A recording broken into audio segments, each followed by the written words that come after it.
Well, this is Barnsley Cemetery. It is huge. This is where my family plot is. Where the family plot is, I do not know. It must be 60 years ago since I last came here. It could be more, it could be just a little bit less, but it's a long time. I can only go on my emails to find one message that gave me the plot area and the plot numbers. But I want to try feel the gut instinct to see if I could walk around thousands of graves and suddenly go, there it is. Will I? Who knows? But I'm here.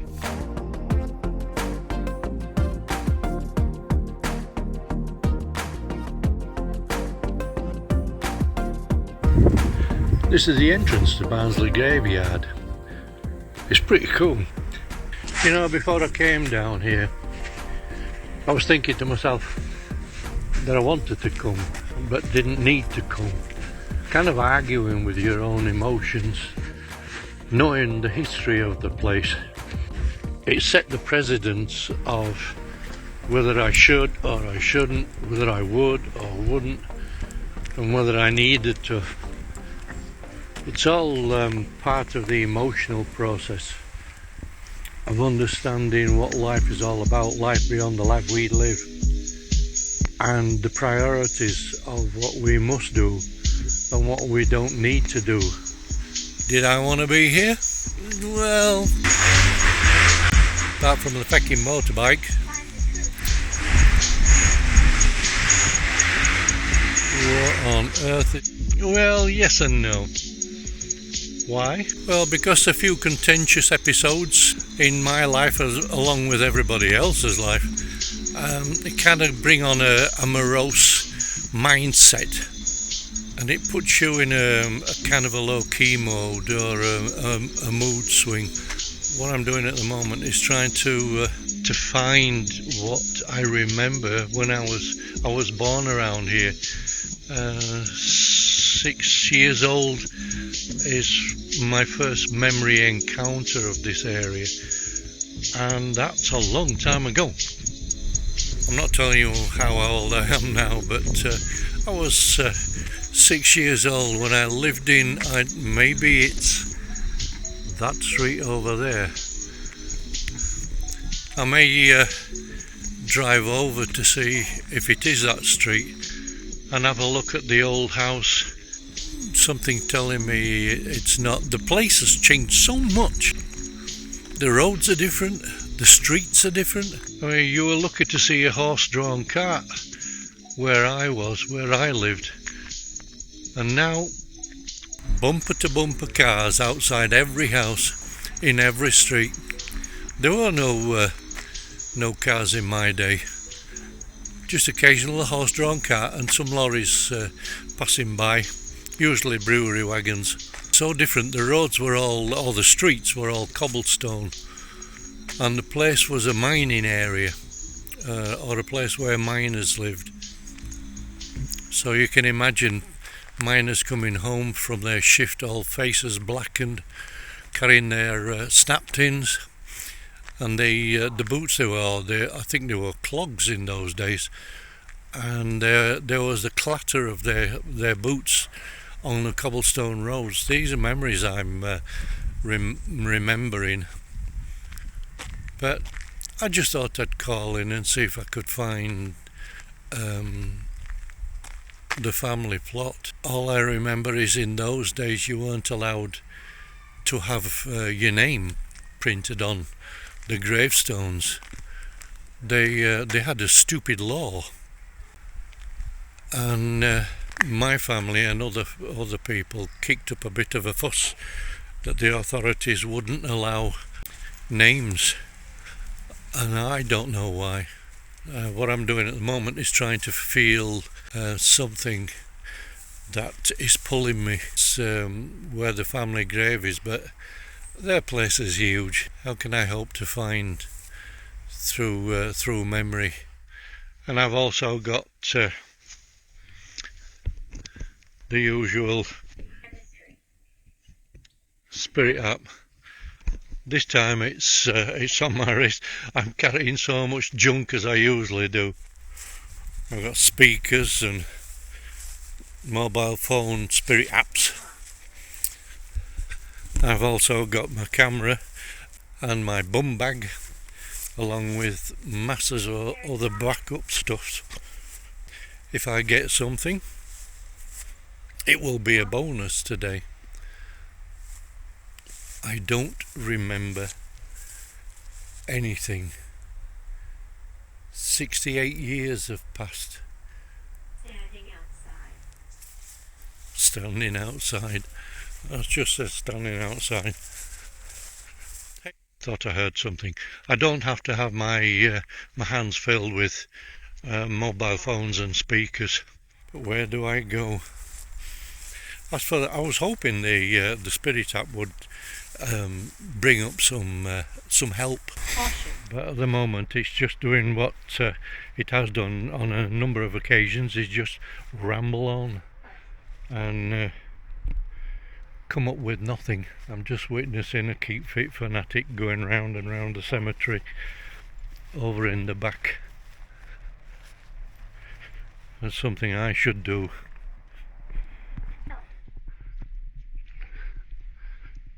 There are so many graves around here. It goes all the way over into the back and for a considerable distance. So you could say there are thousands of graves here. You know, personally I feel that strolling down an avenue of trees must rank among the highest, most pleasurable things I've ever done. Lord Harry Sutcliffe fell asleep in 1891, aged 47 years, and his wife, I presume, Alice Elizabeth, yes, wife of the above. That's pretty cool. I love it when people break the mould and start making something different. But not found a grave site yet. Get a load of these trees. Are they pretty cool or what?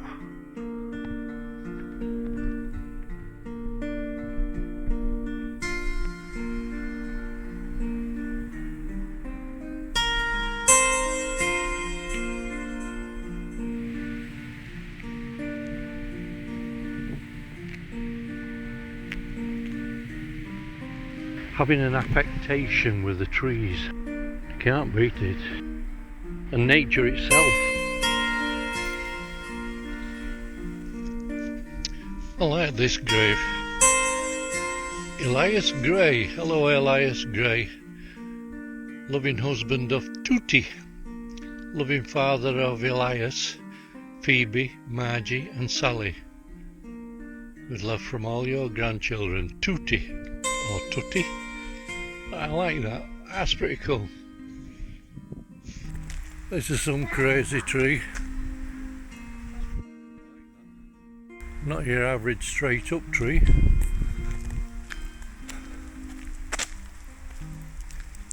You'd think with my clairvoyance for all these years, for most of my life, that I'd be able to find my own family's gravesite, but as I said earlier on, there have been contentious issues which scramble your head, and add to that a bit of an illness. Oh, that was weird where that came from, but I'm feeling nothing. So pleasant. I wonder. I know you're supposed to keep talking, that's important. Just keep talking. And then the energy start to come through. Where am I going? All I have a memory of is the right hand side.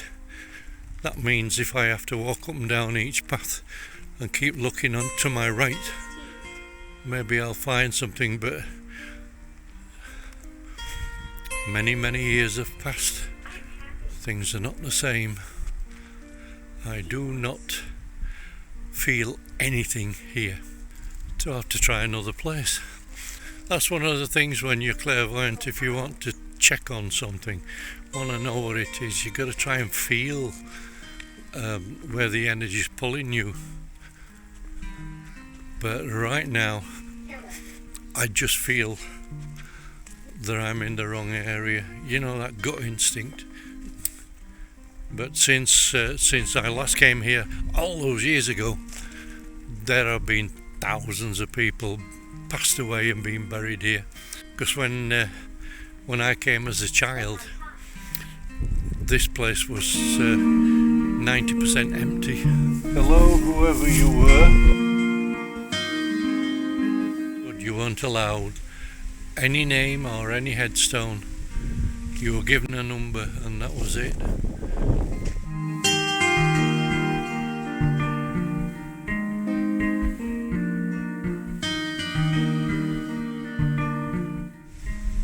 And I do remember something about the family wanting a headstone, and they said no.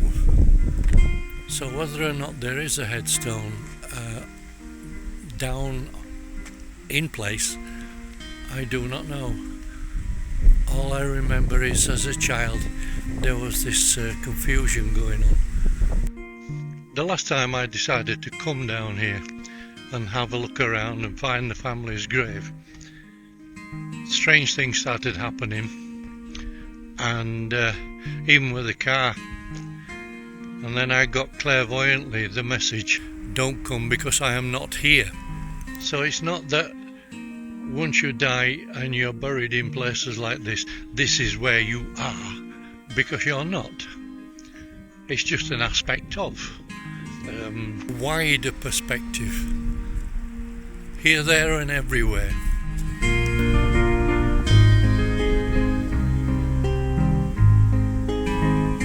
This is pretty interesting. Sisters of Mercy in Barnsley, 1900 to 2012. Founded from Oldham. My God, I am yours for time and eternity. I wonder if they're all, there's an energy here. I wonder if they're all buried in this area. There's eight individuals, so there's another over there. Sisters of Mercy, Barnsley, 1900 to 2012. Founded from Oldham. My God, I am yours for time and eternity. I wonder if they're all buried here. I can't pronounce that word. Aloysius of Morley, foundress, age 77. She died in 1916 and 79. Others died quite young actually. And then Senior M. Evangelist Braxton, age 76, she died. The next one, Claire Murray, aged 89. And Atheldra Smith, 75, she died. Magdalene Hopkinson, she died at 82 years of age.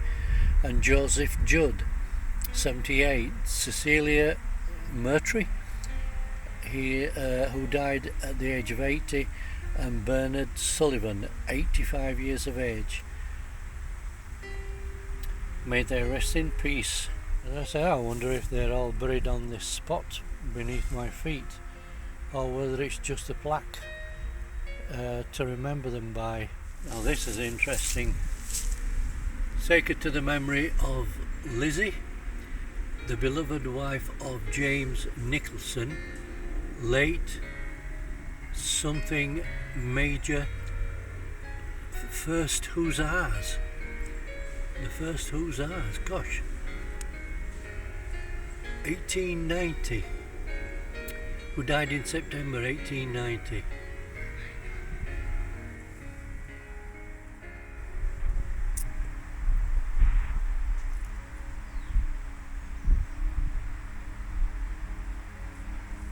Pray for the soul of Varu. I don't understand, I cannot read this.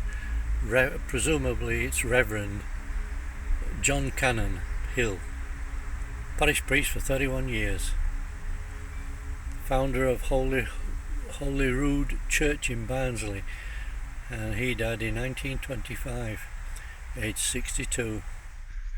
Let's take a look at this interesting item. Oh, I'm being careful, I'm falling down holes in the ground. I wonder what that's all about. And there's a grave at the side of it. In fact, there are a couple of graves around it.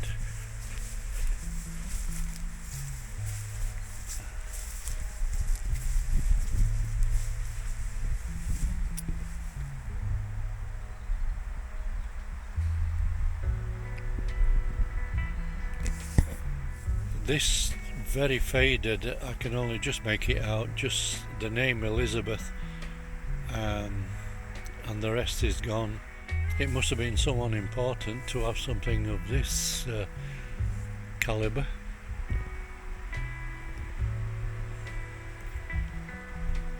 I like it, it's old. I wonder how old it is. 17 something 8 I think it says, or 3.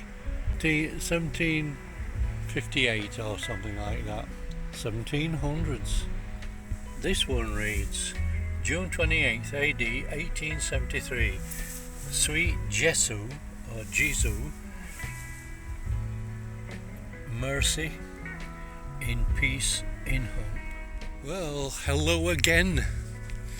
I'm back in Barnsley Cemetery at the moment. I left off for a few months for particular reasons. The cemetery has some good architecture. I'm being told to go back. I'm looking for my family graveyard. I didn't find it the last time I came here. That was back in the summer, or the beginning of summer. I still have no idea where it is.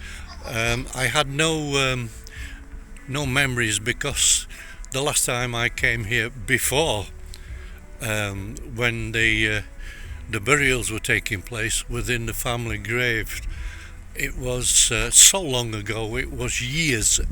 I don't know, 40, 50, 60 years ago, and the memory is gone. So right now I'm trying to rekindle my memories again. I didn't find it the last time I came. The place is so big, so many years have passed. You can understand where I'm coming from. But I didn't find it, and so I left off. Today I'm not going to try and use my clairvoyance. I expected my clairvoyance would help me find what I was looking for, but it didn't the last time I was here because of certain issues I was going through. So we'll hang on a sec while I try to find a photograph that I was sent, which showed a house.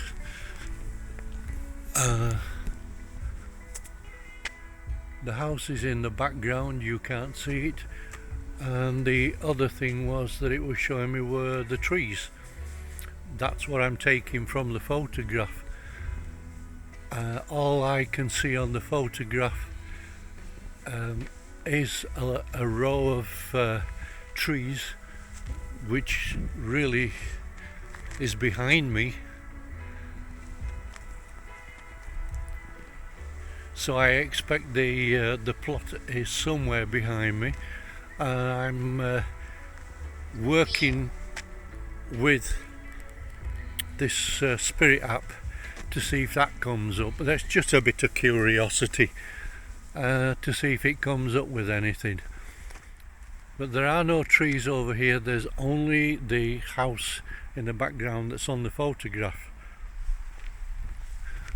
I'm trying to relate the photograph to the ground, but I can't see anything. Maybe behind it.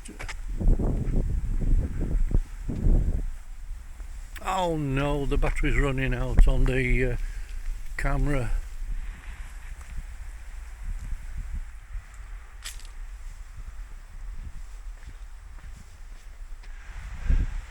Now I've had to put a battery charger onto my camera because for some strange reason the battery went from fully charged to being flat since I come into the graveyard. Again, I'm going by the houses in the back, the image that I can see on my phone, and try to relate them to the ground. But nothing is resembling what I see on the photograph. I also have the gut instinct that I'm in the wrong place again.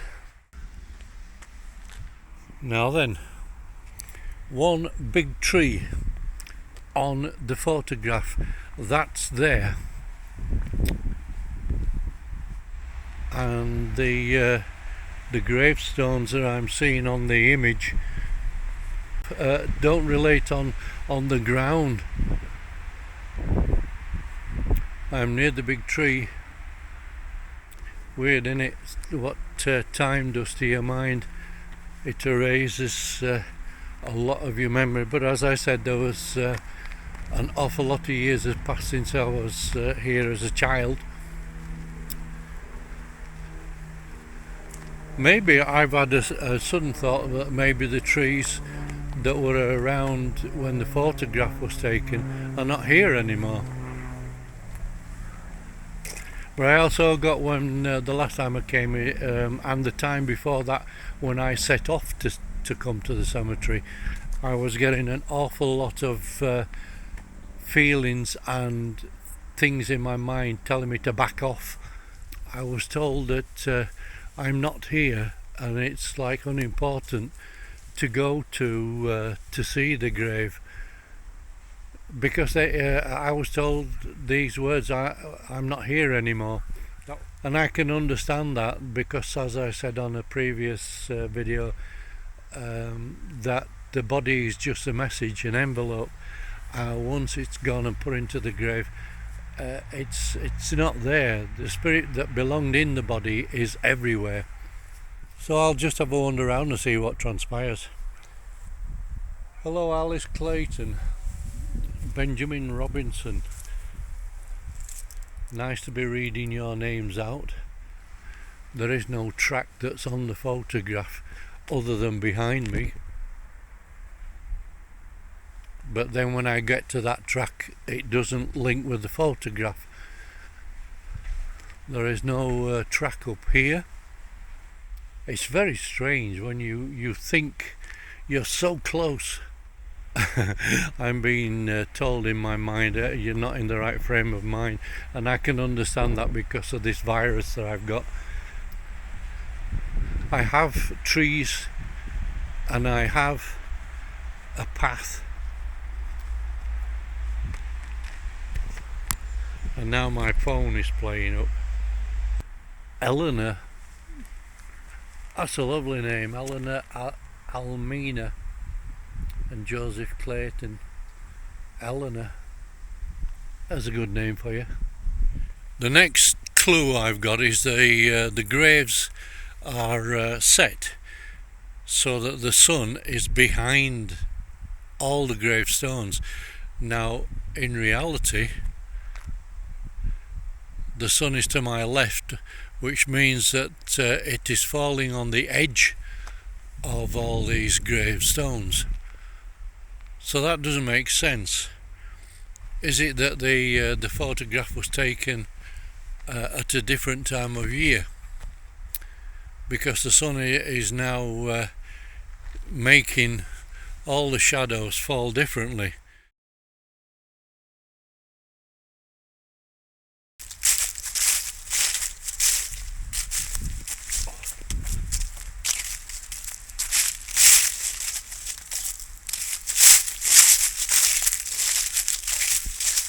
I think I found it, but it doesn't tally with the image. I can see what looks like something that resembles what's on the ground, on the photograph, and it's right in front of me. Trying not to fall into a hole. Here we are. found you. Bless you. Philip Murphy, aged 2, died in 1948. I never met him because I was born in 1950. Please forgive me. Oh gosh, I'm feeling emotional. And Charles, my father, who died at the age of 62 in 1972. And my mum, Ivy Murphy, aged 79 when she crossed over in 1996. And Jeanette Taylor, age 43. I couldn't remember that she died at that age. She died in 2001, bless her. And she's buried here.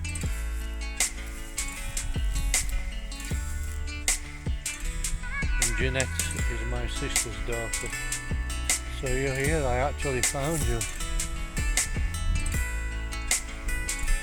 I think now I understand the photograph, the house I was looking at.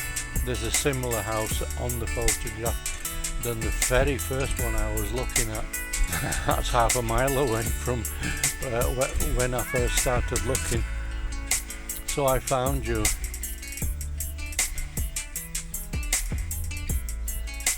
But you're here, bless you.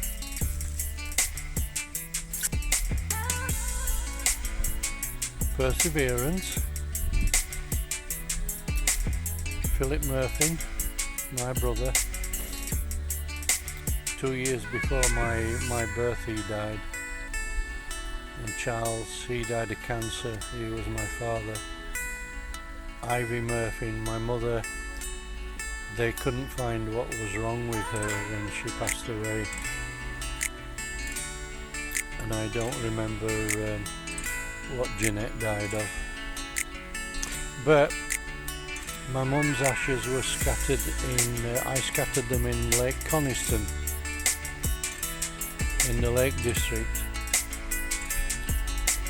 She didn't want to be buried, bless her.